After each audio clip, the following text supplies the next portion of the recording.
पहले अपने ही पति का कत्ल करती है, फिर उसकी लाश को तालाब में बहाती है और घर जाकर एक ऐसी स्वांग भरी कहानी सुनाती है जिसे जानने के बाद हर कोई दुख से सराबोर उठता है। वो कहती है कि पति की कोविड से मौत हो गई है। अब इसके बाद जो बहुरानी है उसे घर के लोग दिलासा देते हैं, ढांढस बताते हैं, सांत्वना देते हैं और साथ ही साथ गले लगाकर ये कहते हैं कि रो मत, हम सब तुम्हारे साथ हैं। लेकिन जब उसी बहू का कांड पूरे घर के सामने आता है, जिस तरह से उसने पति की हत्या करवाई, जब वो सामने आता है तो हर कोई उसके सामने हाथ जोड़ते हैं और भगवान से प्रार्थना करते हैं कि ऐसा दिन किसी को भी ना दिखाए। इस वारदात को पूरा जानने के बाद, इस कहानी को पूरी आखिरी तक सुनने के बाद आप समझ जाएंगे किस तरीके से परिवार में कुछ ऐसी चीज़ें हो जाती हैं, कैसे कुछ छोटी छोटी चीज़ें परिवार में इस तरीके से मनमुटाव हो जाता है कि परिवार वाले ही एक दूसरे को मारने पर उतारू हो जाते हैं। प्रॉपर्टी क्या इतनी बड़ी चीज़ है, प्यार क्या इतनी बड़ी चीज़ है जिसकी वजह से हम परिवार में ही लोग अपने साथ रहने वाले लोगों का कत्ल कर देते हैं। तो ये कहानी शुरू होती है 16 नवंबर 2020। उस वक्त राजस्थान के उदयपुर में एक गांव पड़ता है लकड़वास। वहाँ के एक सरपंच जी हैं, उनको दोपहर के आसपास 3:30 बजे, आप टाइम समझिए, उस वक्त कॉल आता है और कहा जाता है कि जो तालाब है गांव के पास का, उसके पास से एक आदमी की लाश लग रही है हमें, बोरे के अंदर एक ऐसी कोई चीज़ बंधी हुई है और लग रहा है कि हो ना हो किसी आदमी औरत की वो लाश है। अब जो सरपंच जी हैं वो जैसे सुनते हैं कि गांव के तालाब में ऐसा है, फ़ौरन भागे भागे वहाँ जाते हैं, सारी चीज़ों को समझते हैं और तुरंत पुलिस को बुलाया जाता है। पुलिस जब मौके पर पहुंचती है, छानबीन करती है, उस बोरे को निकालती है और जैसे उस बोरे को खोलती है उसमें से बहुत सारे पत्थर निकलते हैं, साथ ही साथ एक आदमी की लाश निकलती है। अब जब पुलिस पूरा माजरा समझती है तो पुलिस को समझ में आता है कि पत्थर इसलिए डाले गए थे ताकि लाश डूब जाए, पर ठीक तरीके से इतनी ज़्यादा मात्रा में नहीं थे कि वो जो लाश है, जो बोरा है, पूरा का पूरा डूब पाता। जो जूट का बोरा होता है वो बोरा होता है, उसके अंदर लाश होती है, उसको बांधा गया होता है। अब पुलिस को एक आदमी की लाश तो मिलती है, लेकिन सवाल था कि आखिर ये है कौन। आसपास के गांव में पूछताछ की जाती है, किसी को कुछ पता नहीं होता। अब ऐसे में लगातार 5 महीने बीत जाते हैं, पुलिस के हाथ खाली होते हैं। पुलिस को ये नहीं समझ में आ रहा होता कि आखिर ये आदमी है कौन और किसकी लाश है जो इस गांव में मिली है, क्योंकि गांव के लोग भी मना कर देते हैं कि इसको तो हम जानते तक नहीं। अब इसके बाद जो कांस्टेबल हैं, जो सिपाही हैं, उन लोग को काम पर लगाया जाता है कि कुछ भी हो जाए, 5 महीने बीत चुके हैं लेकिन पता तो लगाना होगा कि कौन है। और लंबा टाइम बीतने के बाद जो पुलिस वाले हैं सारी चीज़ें जो होता है जांच के लिए जो ज़रूरी है वो रखकर उस शव का, उस लाश का अंतिम संस्कार कर देते हैं, क्योंकि कोई पूछने वाला नहीं होता, कोई परिवार वाला नहीं होता। अब अंतिम संस्कार हो जाने के बाद जो कांस्टेबल लोग थे, जो सिपाही थे, जब वो लोग काम पर लगे थे तो उसी में से एक कांस्टेबल था प्रहलाद राम। उसे पता चलता है कि गांव में एक राकेश लोहार करके शख्स है और वो एक आदमी का डेथ सर्टिफिकेट बनवाना चाहता है। अब जब कांस्टेबल को ये सारी बातें पता लगती हैं तो वो उस राकेश लोहार से मिलता है, उससे बातचीत करता है, उससे पूछता है कि क्या मैंने सुना है तुम कोई डेथ सर्टिफिकेट बनवाना चाहते हो, बताओ क्या प्रॉब्लम आ रही है, मैं बनवा दूंगा। अब जो राकेश है उसको जैसे लगता है कि पुलिस वाला उससे इस तरीके से पूछ क्यों रहा है, वो सीधे मना कर देता है, कहता है नहीं, मैंने हाँ इस बारे में पूछा ज़रूर था कि एक डेथ सर्टिफिकेट बनवाना है मुझे, पर ऐसे मैं जानकारी ले रहा था लोगों से, मेरा कोई मकसद नहीं था, ना ही किसी की मौत हुई है। अब वो ऐसे पुलिस वाले को बोल देता है। अब इसके बाद जो प्रहलाद राम है उसे शक होता है और वो सोचता है कि हो ना हो कुछ तो ज़रूर है, और इसीलिए वो उस आदमी की रेकी करना शुरू कर देता है। वो जो राकेश लोहार है उसके पीछे लग जाता है पूरी तरीके से, कब कहाँ जा रहा है, क्या कर रहा है। और इसी बीच में प्रहलाद राम को पता लगता है कि जो राकेश लोहार के जितने जो लोग हैं, जो उसके साथ रहते हैं, जो उसके साथ काम करते हैं, वो सब एक जगह मिलते हैं, रोज़ पार्टियाँ होती हैं, बड़े सारे इनके पास पैसे आ रहे हैं। ये देखकर प्रहलाद राम को शक होता है। वो अपने बड़े अधिकारियों को बताता है, अपने अफसर्स को बताता है। उन्हें बताने के बाद जो अधिकारी हैं बोलते हैं काम करो, जो राकेश लोहार है उसके साथ जितने लोग काम कर रहे हैं या जो तुम पे जिन्हें शक है उनको एक बार उठा लो। अब प्रहलाद राम अपने साथियों के साथ जाकर उन लोगों को पकड़ता है, उन्हें पुलिस स्टेशन लाता है, वहाँ पर उससे पूछताछ की जाती है। अब जो लोग हैं वो डर जाते हैं काफ़ी और वो कहते हैं कि हमें ज़्यादा तो नहीं पता, पर हमें इतना पता है कि जो राकेश लोहार है उसको कहीं से बड़े आदमी ने पैसा दिया है और वही पैसे से हम लोग पार्टी करते हैं। अब जब पुलिस को ये सारी चीज़ें पता लगती हैं, पुलिस सीधे जो राकेश लोहार है उसको उठाती है, उससे तहकीकात करती है, उससे पूछताछ करती है, तो बेहद चौंकाने वाली कहानी सामने आती है। पुलिस को आखिरकार पता लग जाता है कि वो लाश थी किसकी। पुलिस को पता चलता है, जो राकेश लोहार है वो बताता है कि मुझे एक शख्स है जिसका नाम है तपन दास, वो मुझे लगातार उसका एक कॉल आया था और उसने मुझे सुपारी दी थी एक आदमी को मारने की और उसका नाम था उत्तम दास, तो उसका मैंने कत्ल किया है। जब पुलिस डिटेल पूछती है, शक्ल वगैरह मिलाती है, तो पता लगता है कि हाँ ये तो वही शख्स है जिसकी लाश मिली थी। अब पुलिस को ये पता चल चुका था कि जो शख्स है या जिसकी लाश मिली थी आखिर वो है कौन। उसका नाम है उत्तम दास और मारने के लिए जो सुपारी दी थी वो दी थी तपन दास ने। और कत्ल करने वाले कौन है? राकेश लोहार और उसके साथी, जिसकी वजह से उन्हें पैसा मिला और जो लोग डेथ सर्टिफिकेट बनवाने का काम करने का जिन्हें जिम्मा मिला था। अब इसी सिलसिले में जो राकेश है उसका कॉल डिटेल्स वगैरह खंगाली जाती हैं, तो पुलिस को पता लगता है कि लगातार असम से उसे कॉल आ रहे थे। अब पुलिस को छानबीन करनी थी तपन दास की कि आखिर तपन दास है कौन। असम में पता लग गया था कहाँ क्या है, लेकिन क्या काम करता है, क्यों कत्ल करवाया गया, ये सारी डिटेल पुलिस को चाहिए थी। अब इसी सिलसिले में पुलिस सीधे असम के लिए निकलती है, वहाँ तहकीकात करती है, लेकिन कुछ नहीं मिलता और पूछताछ करती है, वापस आती है, वापस आकर फिर से राकेश लोहार से पूछताछ करती है, तो और चीज़ें समझ में आती है। पुलिस को पता चलता है कि 12,40,000 की जो सुपारी है वो दी गई थी उत्तम दास की हत्या करने के लिए तपन दास द्वारा।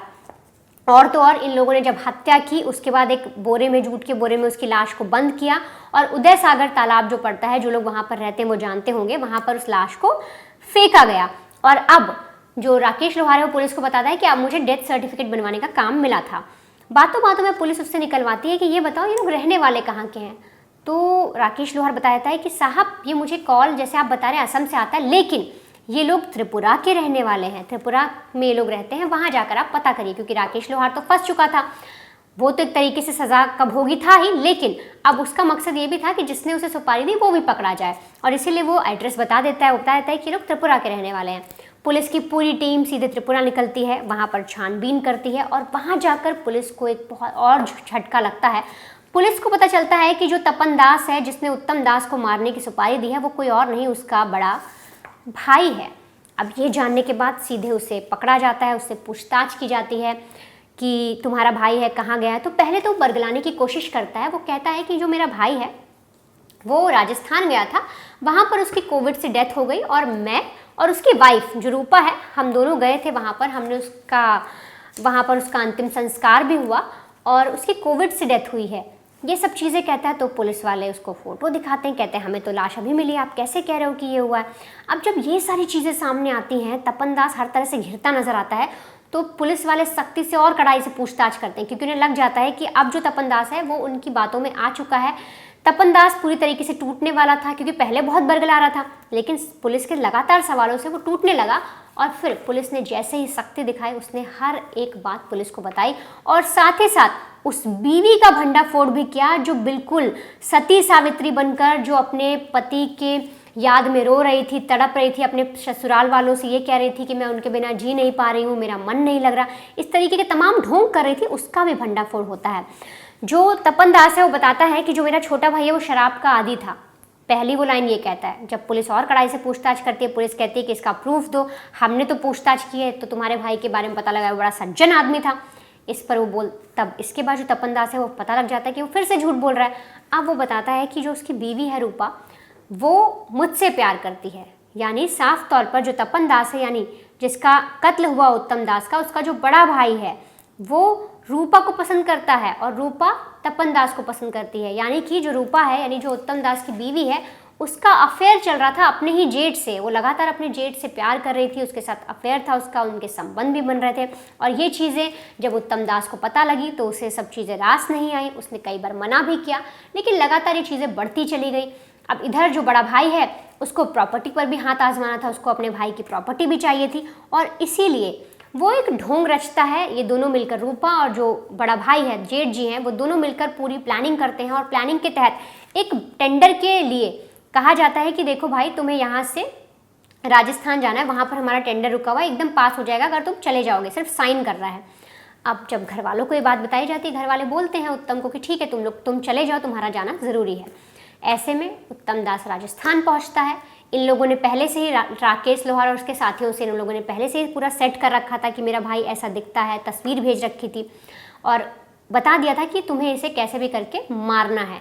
अब जैसे ही जो त्रिपुरा से राजस्थान जब पहुंचता है उत्तम दास, तो वहाँ पर राकेश लोहार उसके साथी उसे मिलते हैं, वेलकम करते हैं, उसको बोलते हैं सर आइए आपके ठहरने का इंतज़ाम हो गया है। उसको एक जगह ठहराया जाता है और शाम को एक पार्टी के बहाने उसे बुलाते हैं, वहाँ शराब पिलाते हैं। शराब में नींद की गोलियाँ मिलाई थी।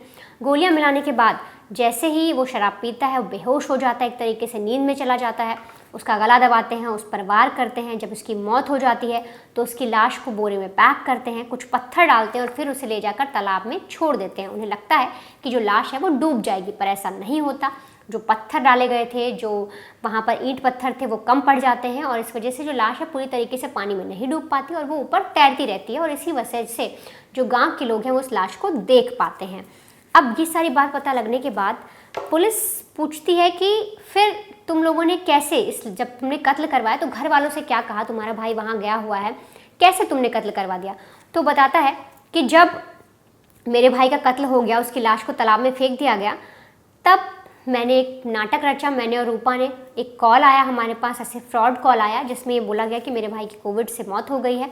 और ऐसे ही हमने घर वालों को बताया। उस वक्त कोविड था, बाहर निकलने और रोक टोक थी बहुत ज़्यादा, हर कोई ऐसे बाहर नहीं निकल सकता था। कई सारी छोटी छोटी चीज़ें थी, आप लोग को भी याद होगा जब हम लोग बाहर निकलते थे तो कई जगह वैक्सीन सर्टिफिकेट दिखाना पड़ता था, ट्रैवल करने के लिए एयरपोर्ट जाना है, ट्रेन में, ऐसे कई जगह पर ये करना पड़ता था। और कभी और बीच बीच में तो लॉकडाउन भी लगा हुआ था।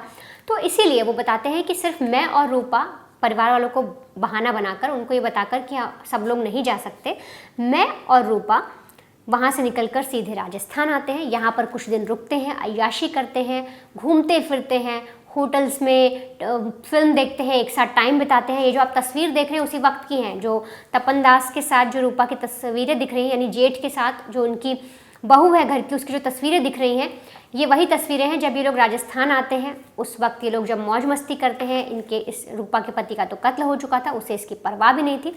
और फिर यहाँ से जाने के बाद पूरी लाचार बन जाती है रूपा। उसकी बिल्कुल अपनी हालत को ऐसा दिखा लेती कि बेसुध है, उसे कुछ होश व हवास नहीं है। घर पहुंचकर अपने ससुराल में वो बोलती है कि जो मेरे पति हैं उनकी मौत हो गई कोविड से, मैंने किसी तरीके से उनका अंतिम संस्कार किया, मैं वो चीज़ें देख नहीं पाई। और ये सब कहने के बाद जो परिवार वाले हैं उन्हें इस पूरी बात पर यकीन भी हो जाता है कि रूपा सही कह रही है। क्योंकि कोई भी ऐसे आएगा, एक घर का बड़ा बेटा है और एक उस घर की छोटी बहू है, दोनों जब रो रहे हैं, बता रहे हैं, वो कह रहा है कि मेरा भाई मर गया, मैंने उसका अंतिम संस्कार किया, पत्नी वो चीज़ें कह रही हैं, तो घर वाले बिलीव भी कर लेते हैं। लेकिन जब ये सारी चीज़ें सामने आती हैं, एक एक चीज़ निकल कर सामने आती है, तो परिवार वाले भी अब शौक हैं। उनका ये कहना है किस तरीके से हमारे घर की बहू ने, एक पत्नी ने अपने ही पति का कत्ल कर दिया, ऐसे दिन भगवान किसी को ना दिखाए। और पुलिस वालों को भी शुक्रिया कह रहे हैं क्योंकि जो पुलिस वाले हैं उन्होंने इस केस को एक डेथ सर्टिफिकेट बनवाने के नाम पर सॉल्व किया। क्योंकि सबसे पहले एक लाश मिलती है और लाश मिलने के बाद पुलिस के हाथ खाली थे। लगातार 5 महीने तक पुलिस हाथ पैर मारती है पर कुछ भी नहीं मिलता।